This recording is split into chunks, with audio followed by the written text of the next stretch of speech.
On the day I betrothed myself to Li Chuan, Xiao Tinglu drank poisoned wine. The whole world whispered that Prince Rui had finally succumbed to his lingering illness until I stepped into his study, where every inch of the wall was covered with portraits, every single painting was of me. My aunt brushed the tears from the corners of her eyes. I never knew his love for you ran this deep. If we could turn back time, would you give Luo a chance? When I opened my eyes again, I was back to a few days before the betrothal. Xiao Tinglu was the sixth son of the reigning emperor. His mother had been the daughter of a county magistrate, a woman of humble rank in the palace. It was only after giving birth to Xiao Tinglu that she was conferred the title of noble consort Zhao by the emperor. When Xiao Tinglu was 8 years old, noble consort Zhao passed away from illness. At the age of 10, he was bullied by other imperial princes, pushed into the lotus pond, and fell gravely ill afterward. The incident reached my aunt, the empress. Enraged, she took Xiao Tinglu under her wing and raised him in the Phoenix Wutong Palace. When Xiao Tinglu turned 16, to repay my aunt for her kindness in raising him, he volunteered to lead troops to the northern desert in place of the crown prince. Though he won the battle, he lost the use of one leg. For his meritorious service, the emperor bestowed upon him the title of Prince Rui. After returning to the capital, he secluded himself in his mansion, rarely venturing out. Until the day I announced my betrothal, word came of his suicide. Only after his death did people discover the secret hidden in his study. The room was lined with paintings of me, every single one painted by Xiao Tinglu's own hand. The last painting still had wet ink on it. The date inscribed at the bottom was exactly the hour of my betrothal. South Shore, a sorrowful farewell. West wind sways, autumn lingers, one glance, and my heart shatters into 1,000 pieces. Go now, and never look back. This poem, written on the final portrait, was the last words he left to the world. Xiao Tinglu had been like a son to my aunt for 9 years. She wept bitterly through the entire night. I never knew his love for you ran this deep. His personal eunuch said it was the news of your betrothal that drove him to take his own life. Ching Ching, if time could flow backward, would you give Luo a chance? I stared at the portraits of myself spread out before my aunt, and nodded. Before I could utter a single word, a bright white light suddenly flooded my vision, slowly swallowing me whole. When I opened my eyes again, I was back to a few days before the betrothal. I've spent a long time choosing for you, my aunt said with a smile.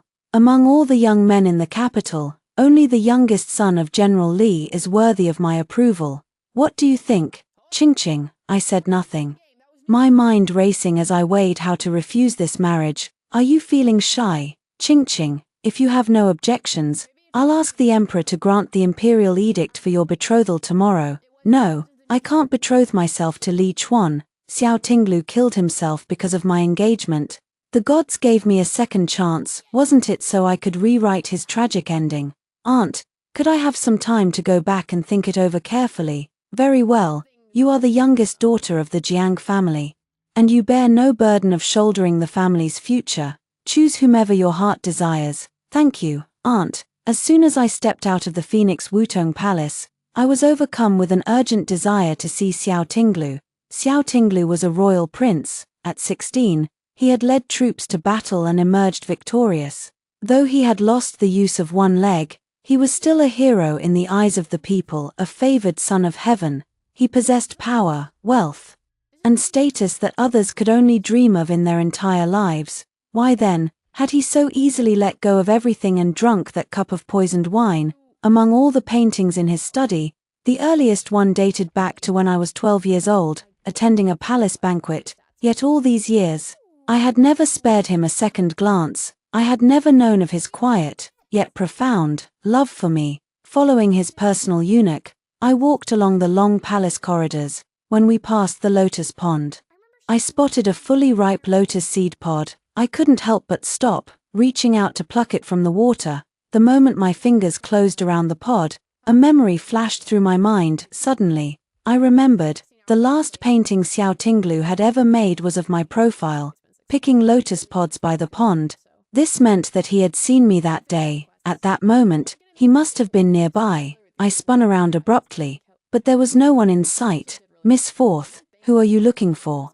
The eunuch by my aunt's side was a man who knew how to read people's faces. Has sixth brother been here today? Bright and early this morning, Prince Rui entered the palace to pay his respects to Her Majesty the Empress. When this servant escorted him out, he said he wished to rest for a while in the pavilion. Which pavilion? The one across the pond. The eunuch raised his hand, pointing to the pavilion on the opposite bank of the lotus pond. I looked up, in the distance. Behind the bamboo curtains, a figure sat quietly in a wheelchair, crossing the small bridge over the lotus pond. I walked toward the pavilion. The midday sun filtered through the bamboo curtains, casting dappled light and shadow over his body. When he saw me, Xiao Tinglu's body stiffened suddenly. He lifted his head abruptly, his dark eyes filled with a flood of emotions as they met mine. His complexion was pale, paler than I remembered, and he had lost some weight. A faint red scar, a memento from the battlefield, ran across his brow bone. It was the first time I had ever looked at Xiao Tinglu properly, and only then did I realize how handsome he was, with his clear, bright features. Looking back, our interactions had been few and far between. Whenever we crossed paths in the Phoenix Wutong Palace, I would simply bow and address him as sixth brother before hurrying on my way. Sixth brother. Perhaps I had walked too quickly, for my voice came out slightly trembling. Our eyes met, and he offered me a soft, gentle smile. Ching Ching, my aunt's biological son, was the crown prince. Having been raised by my aunt, Xiao Tinglu had always called me Ching Ching, just like the crown prince did. I sat down at the stone table, and I could feel his breath hitch for a split second. What are you doing sitting here, sixth brother, enjoying the lotus flowers? He lowered his head, his voice soft and low. I heard from the Empress Mother that she is choosing a husband for you. She has her eye on the youngest son of General Li. Have you agreed? Ching Ching, not yet. Aunt said I could choose whomever my heart desires. Xiao Tinglu visibly relaxed, a weight lifting off his shoulders. Then, what kind of man do you like? I turned my head, and my eyes fell on his tightly clenched hands. Was he nervous? I tilted my chin up, leaning forward slightly, closing the distance between us. Naturally, I like a man who will love me wholeheartedly, who will have only me in his heart. Xiao Tinglu's ears flushed bright red in an instant. He raised his hand to touch his ear, and a small porcelain vial slipped from his sleeve, falling to the ground and shattering into pieces. I reached out instinctively to pick up the shards. Don't touch it, it's poisoned. Realizing what had happened, panic flashed across Xiao Tinglu's eyes. Ching Ching, he tried to explain, but the words caught in his throat, leaving him tongue-tied. I had never imagined that he had prepared the poisoned wine so early. If I hadn't met him today, would he have locked himself in his study, painting that final portrait of me? A sharp pain pierced my heart. Xiao Tinglu, do you want to marry me? Silence descended over the pavilion in an instant. Xiao Tinglu froze in place, his Adam's apple bobbing up and down as he struggled to speak, his voice dry and hoarse. Ching Ching, are you joking? He looked down at his useless left leg, a bitter, self-deprecating smile tugging at his lips. Xiao Tinglu had fallen from his horse during the battle, and a blade had severed the meridians in his leg. Though the limb had been saved, it had lost all sensation. He could only move around in a wheelchair, or walk laboriously with the help of a cane. I knelt down beside his wheelchair, reaching out to take his cold hand in mine. I'm not joking. Xiao Tinglu looked up suddenly, but his eyes were clouded with sorrow. I'm nothing but a useless cripple, but you saved my life. When I was 14 years old, I had fallen gravely ill. The imperial physicians had said that to cure me, I needed 1,000-year-old wild ginseng as a medicinal guide. Yet the only 1,000-year-old wild ginseng in the imperial palace had been bestowed upon Xiao Tinglu by the emperor. He had only just returned to the capital from the northern desert, his legs still fresh with injury. If he had taken that ginseng, and undergone 3 months of continuous acupuncture treatment, there might have been a chance for his left leg to recover. A gift from the emperor was something the Jiang family could never compete for, not even against a prince. When my mother found out, she had cried by my bedside for hours on end. She had begged her natal family for help, but 1,000-year-old wild ginseng was extremely rare. No one could find one within such a short time. It seemed that my death was inevitable. Besides, the Jiang family was not short of daughters. My uncle's two daughters were married to the Prime Minister's grandson and the Crown Prince, respectively. My eldest cousin, the legitimate daughter, was married into the prestigious Xie family of Chen Jun. As for me, though I was beloved, I was ultimately dispensable to the Jiang family's political ambitions. Yet to everyone's surprise, the next day, that 1,000-year-old wild ginseng was delivered to the Jiang mansion. Xiao Tinglu had sacrificed the chance to heal his leg to save my life, to ease my guilt. He had forbidden anyone from telling me the truth about the ginseng. I had never known, not until after his death. It turned out that he had always been watching over me silently. From a place where I could never see him, he had painted every scene where he had laid eyes on me. He could even paint the exact color of the dress I was wearing, and the style of the jewelry I had on, with perfect accuracy. He had also kept track of all my likes and dislikes. He knew I loved drinking peach blossom wine and eating lotus flower pastries. He knew I didn't get along with the legitimate daughter of the Minister of Personnel, and that we often quarreled.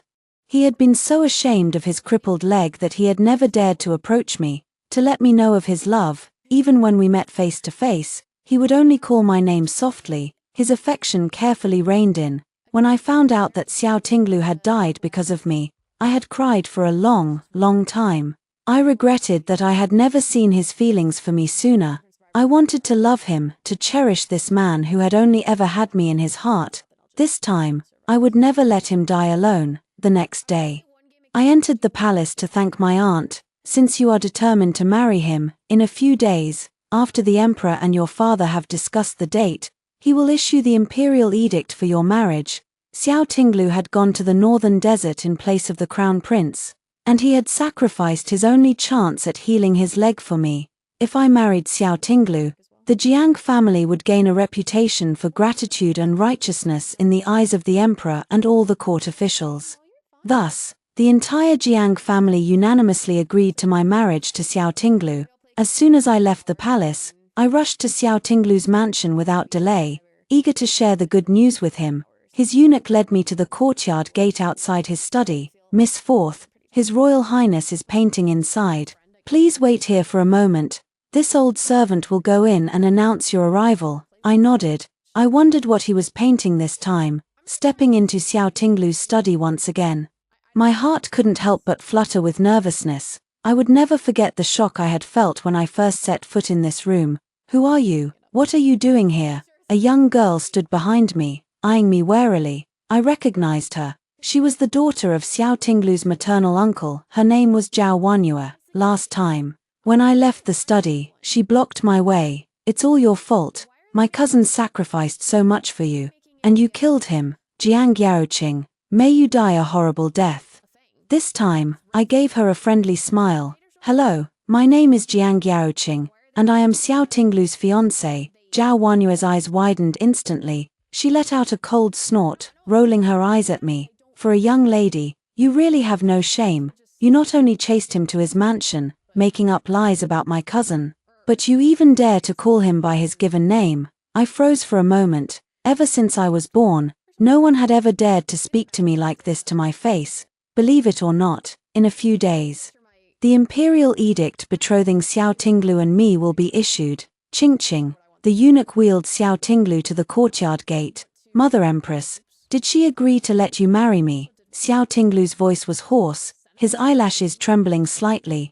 Cousin, are you really going to marry her? Before I could reply, Zhao Wanyue roughly pushed me aside, her eyes red with tears. She stood in front of Xiao Tinglu. What am I supposed to do then? She bit her lower lip hard, putting on a pitiful, helpless look. In that moment, everything clicked into place in my mind. I let out a cold laugh. In that case, why don't we ask the emperor to issue an edict betrothing the two of you instead? With that, I turned around and started to walk away. Ching, don't go. Xiao Tinglu reached out to grab me, but he lost his balance and fell off his wheelchair. Cousin, Zhao Wanyue let out a shocked cry, rushing forward to help him up only to be roughly pushed away by Xiao Tinglu. Don't touch me. He shot Zhao Wanyue a disgusted glance, then he looked up at me, his dark eyes swimming with tears, filled with grievance. Ching, please don't leave, I sighed, taking 2 steps forward to help Xiao Tinglu to his feet. He took the chance to clasp my hand tightly, his palm covered in cold, clammy sweat. Cousin Zhao, pack your things. You are to leave the capital early tomorrow morning. Zhao Wanyue froze, her voice trembling with disbelief. Why are you suddenly chasing me away, cousin? Xiao Tinglu frowned, his tone firm. Qingqing and I are about to be betrothed. It would not be proper for you to continue living in my mansion. I have prepared a generous dowry for you. Go back home and marry someone you truly like. Tears streamed down Zhao Wanyue's face. But father sent me to the capital to serve you. Even if I can't be your legal wife, let me be your concubine, or your mistress, as long as I can stay by your side. Zhao Wanyue, Xiao Tinglu cut her off sharply. In this lifetime, having Qingqing is more than enough for me. I will never take another wife or concubine. You might as well give up this futile hope. Zhao Wanyue let out a shrill cry of despair. How is this possible? She pointed at me, her face twisted with rage. Cousin, you are the emperor's own son, the most honored prince in the capital. Are you really going to spend your entire life pining over a woman like her? Slap. The eunuch, who had been standing silently behind Xiao Tinglu, suddenly stepped forward and struck Zhao Wanyue hard across the face. How dare you? Miss Fourth of the Jiang family is the empress's own niece and the crown prince's cousin.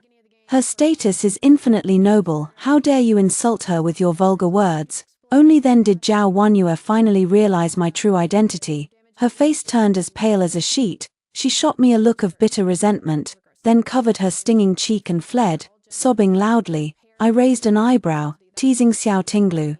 Your cousin is crying her heart out. Aren't you going to go comfort her? Xiao Tinglu looked up at me, his eyes filled with pleading. Qingqing, please don't be angry with me, okay? I promise you, from now on, no other woman will ever set foot in my mansion again. His tone was humble yet sincere, filled with a quiet desperation. My heart skipped a beat. I quickly looked away, pretending to be nonchalant. 2 days later, the eldest princess held a lotus appreciation banquet at her mansion. I went there with my invitation in hand. As soon as I entered the mansion, I saw Li Chuan, Miss Fourth Jiang, General Li the Younger. I nodded at him in greeting. I heard that you are going to be betrothed to Prince Rui. Yes, why didn't you choose me? As we brushed past each other, Li Chuan suddenly grabbed my wrist. I stopped in my tracks, turning to look at him, and I saw his reddened eyes, filled with suppressed emotion and heartbreak. For some reason, a flicker of panic stirred in my heart. We grew up together. I thought you would definitely choose me. Li Chuan had been the crown prince's study companion.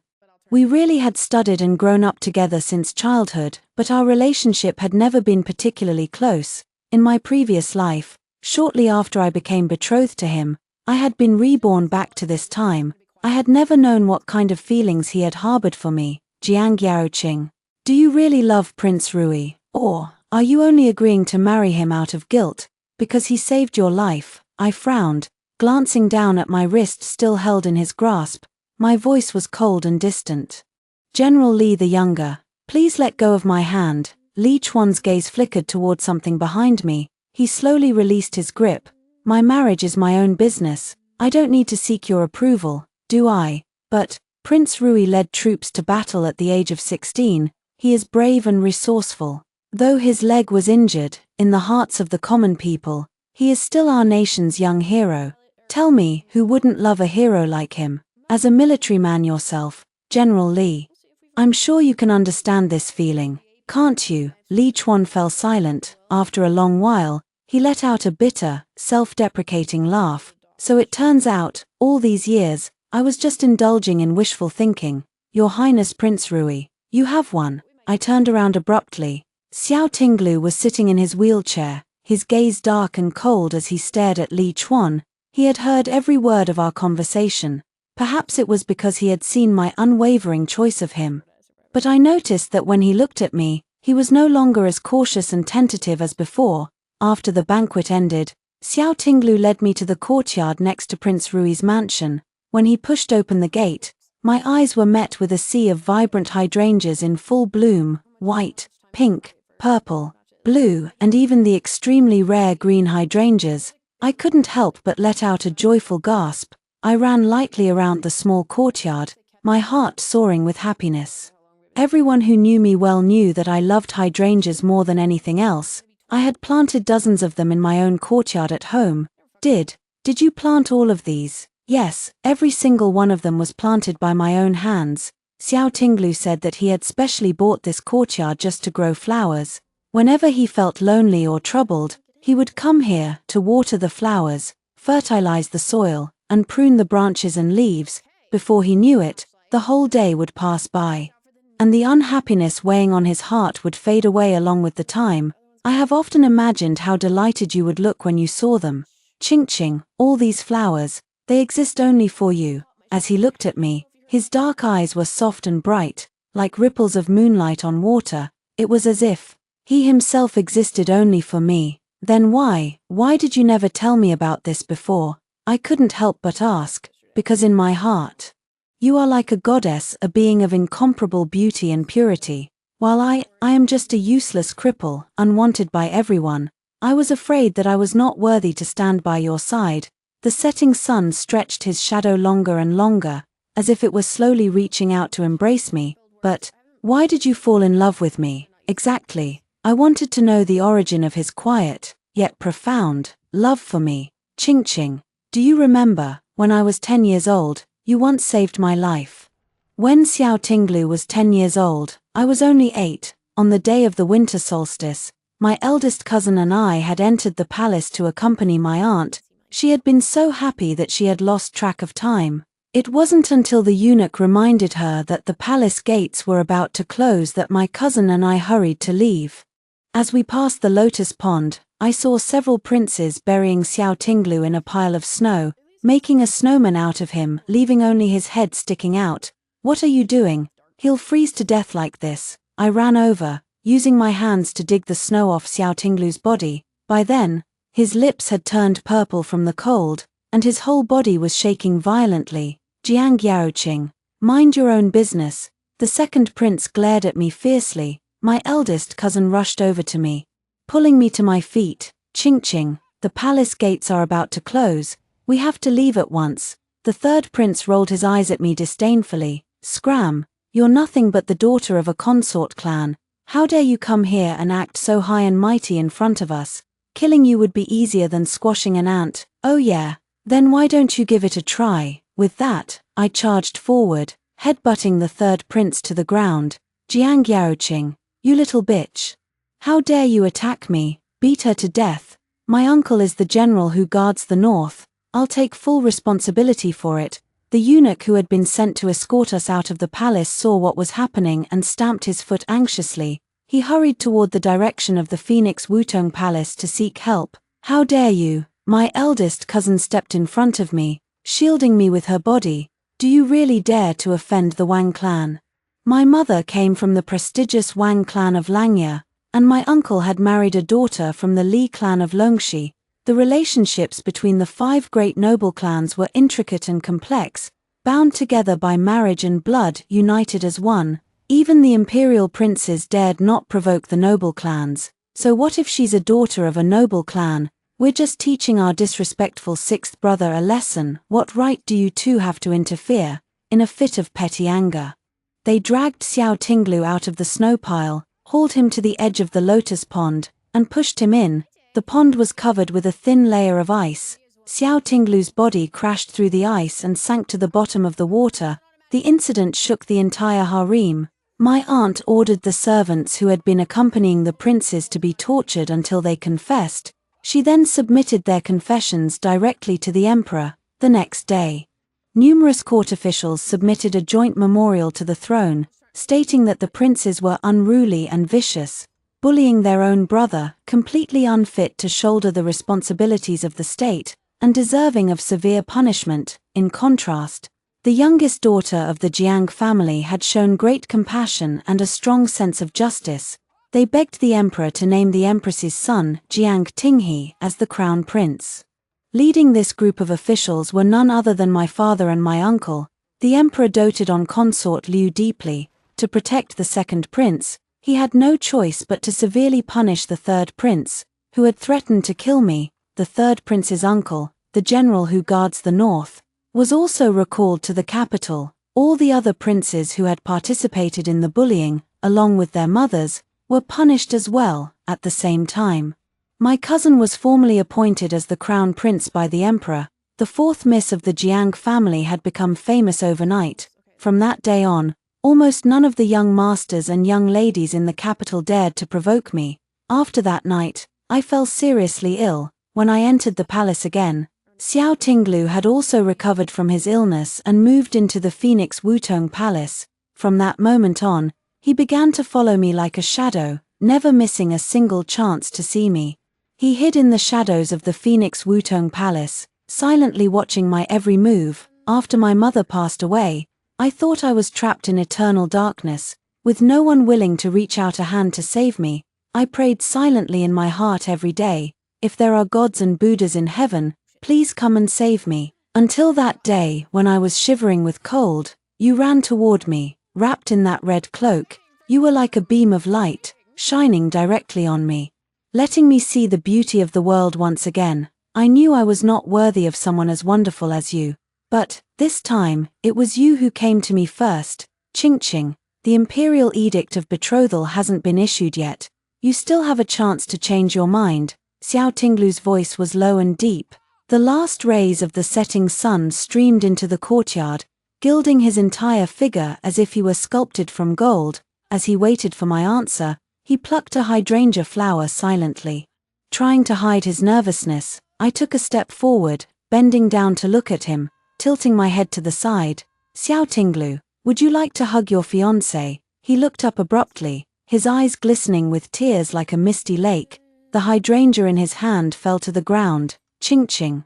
Tears poured forth uncontrollably. Xiao Tinglu pulled me into a tight embrace. His warm, rapid breath brushed gently against my ear. I will never let you go again. I will stay by your side forever. Until the day I die. I finally understood. For someone who had endured so much pain in his heart, even a tiny bit of sweetness was enough to fill his world completely. The imperial edict of betrothal arrived soon after. Our wedding date was set for 3 months later. Why is it so soon? I won't even have enough time to embroider my wedding dress. I sighed softly. Does Ching not want to marry me sooner? Xiao Tinglu's eyes instantly filled with hurt and grievance. I shook my head, smiling. It's just that I'm not good at needlework. 3 months feels a bit rushed for me. So that's what it is. Xiao Tinglu let out a huge sigh of relief, a bright smile spreading across his face. Don't worry about it, Ching, I've already embroidered your wedding dress for you. Come and see if you like it. The joy dancing in his eyes was like stars suddenly lighting up the night sky. I unfolded the wedding dress. The crimson gown was embroidered all over with peonies and auspicious clouds in golden thread, gorgeous and magnificent. So exquisite that it was hard to believe it had been stitched by a man. A warm current surged through my heart. How long did it take you to finish this? I embroidered a little bit every day when I thought of you. It took me more than a year in total. Before he could finish his sentence, I bent down and pressed a soft kiss to his lips. His eyes widened in shock. When he finally came to his senses, he wrapped his arms around my waist immediately, deepening the kiss. My heart skipped a beat. While his heartbeat thundered like a drum, he only pulled away reluctantly when I was almost breathless. Ching, one kiss is not enough, I want more, he panted softly, his voice low and husky with desire. Before I could even react, I was already being swept off my feet by his sudden passion. He asked me to go boating on the lake, and in the cabin of the boat, he held me close, burying his head in kisses. He asked me to go drinking tea, and in the private room, he leaned over suddenly and kissed me without warning. He asked me to go admire the moon, and under the cover of night, he held me tightly in his arms, kissing my lips until they were swollen. It was as if he had suddenly unlocked some hidden part of himself. The Xiao Tinglu who used to only watch me silently from afar was now like a peacock spreading its tail, bold and affectionate, leaving me completely flustered and unable to resist. He would hold me in his arms often, asking me over and over again if I loved him, if I would ever leave him. He still couldn't quite believe that he was actually going to marry me. Just as our relationship was blossoming rapidly, Zhao Wanyue, who was supposed to have left the capital, appeared again. She knelt in front of the capital's government office, filing a lawsuit against Xiao Tinglu. Ever since my cousin returned from the northern desert, I have been living in Prince Rui's mansion. But now, just to marry the fourth miss of the Jiang family, he has chased me out. I am no longer a maiden. I have no one to rely on in the capital. By doing this, isn't he forcing me to my death? Please, Your Honor, please give me justice. A crowd of onlookers had gathered around Zhao Wanyue. But she paid no heed to their pointing fingers and whispered gossip. Then, the eunuch wheeled Xiao Tinglu to the front of the government office. Cousin, I finally get to see you. As soon as Zhao Wanyue saw Xiao Tinglu, she tried to throw herself at him but was stopped by his servants. Xiao Tinglu looked at her coldly, his voice sharp with disdain. Zhao Wanyue, do you know that falsely accusing a prince of a crime is punishable by 30 strokes of the cane and imprisonment? Zhao Wanyue's face turned pale, her lips trembling violently. Cousin, for the sake of the 3 years I spent serving you in the mansion, please let me stay. Oh, spare me. The things you say, Miss Zhao, how shamelessly you twist the truth to stir up people's imaginations. The eunuch standing behind Xiao Tinglu rolled his eyes, his voice shrill and cutting. You lived in the prince's mansion for 3 years, and yet you never even stepped foot in his Royal Highness's study, let alone his bedroom. The prince's mansion treated you like a honored young lady, feeding you well, clothing you in fine silks. When exactly did you ever serve his Royal Highness? When did his Royal Highness ever lay a finger on you? It was simply because the prince was about to get married, and he thought it would be inappropriate for you to continue living in the mansion. He gave you a generous dowry and sent you back to your hometown, and now you hold a grudge against him. Making up these lies to slander his name, Zhao Wanyue's face drained of all color, turning as white as a sheet. Miss Zhao, greed can make even a snake try to swallow an elephant. How foolish. The prince was worried about your safety, so he specially sent a hidden guard to escort you back home. But that guard saw you enter the third prince's mansion. Zhao Wanyue fell to her knees with a loud thud in front of Xiao Tinglu, her whole body shaking uncontrollably. Cousin, I was wrong. Please forgive me, it was the third prince. It was all the third prince's idea. He forced himself on me, then ordered me to come to the government office to accuse you. He said he wanted to take revenge on Jiang Yaoqing. If it weren't for her, he would have been conferred the title of prince long ago. He wanted to make Jiang Yaoqing the laughingstock of the entire capital before her wedding. Xiao Tinglu sat in his wheelchair, looking at her with a cold, disdainful glare. Then he turned to the magistrate, Master Liu, who was watching the scene unfold from the hall. Master Liu, would you be willing to accompany this prince to the palace to meet my father, the emperor? Master Liu looked hesitant. He had no desire to offend the third prince. This matter concerns me, Prince Rui, and the honor of the entire Jiang family. Please do us the favor of making this trip. Master Liu, my father and my aunt will surely be grateful to you. I spoke up with a smile. The noble clans valued their honor above all else. This time, I wanted to see how the third prince would bear the wrath of the Jiang family. The wedding took place as scheduled. As night fell and all the guests had left, Xiao Tinglu leaned on his crutches and walked slowly toward me. Ching, he lifted my red veil, staring at me in a daze, his eyes filled with adoration. You look so beautiful today. With that, he bent down and kissed my lips. He tossed his crutches aside casually, tearing open the wedding dress he had embroidered with his own hands. Ching, help me take off my clothes. His handsome face, his well-muscled body. When his clothes had slipped down to his waist, my hand was suddenly caught by his. My left leg, it's ugly. I pushed his hand away gently. Unlike his strong, healthy right leg, Xiao Tinglu's left leg looked thin and weak, marred by a long, pale purple scar that twisted across it like a centipede. I knelt down and pressed a soft kiss to the scar. This was his medal of honor, his badge of glory. It deserved to be cherished, not shunned. Ching. Xiao Tinglu's voice was hoarse with emotion, his eyes red-rimmed with tears, his breath growing hotter and hotter against my skin. He rolled over and pinned me beneath him, kissing me from head to toe, his lips trailing fire wherever they touched. He whispered my name over and over again against my ear. Ching, I love you so much. Do you love me? I love you too. I'm going to take you now. Bear with the pain for me, okay? His heaving chest trembled with low gasps. I clung tightly to the bedsheets, feeling as if I were floating among the clouds. By the time the sky began to lighten, I was exhausted, drifting in and out of sleep. A deep, husky voice murmured in my ear, "One more time, please." I promise. This will be the last time. With that, he kissed me again. 3 days later, it was time for my return banquet at the Jiang mansion. My parents had prepared so many gifts for us. By the time we left the Jiang mansion, the sky was pitch black. The carriage jolted gently as it moved.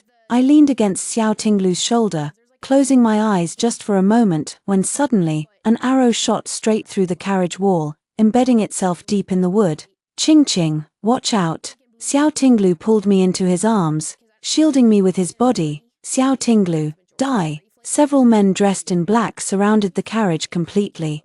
Fear shot through my heart, making my bones tremble and my flesh crawl. Who on earth wanted to kill Xiao Tinglu? Had I really not been able to change his fate, even after marrying him, then what was the point of all my efforts these past few months? I refused to accept this. I loved Xiao Tinglu. I would make sure he survived. As another arrow pierced through the carriage curtain, I stood up and placed myself in front of Xiao Tinglu, blocking him from harm. Clang. The searing pain I had expected never came. I turned around and saw that the arrow had been shot down by a flying dagger. Ching ching. Xiao Tinglu's eyes were bloodshot with terror, his voice trembling violently. He pulled me into his arms tightly, holding me as if he would never let go. "You reckless fool.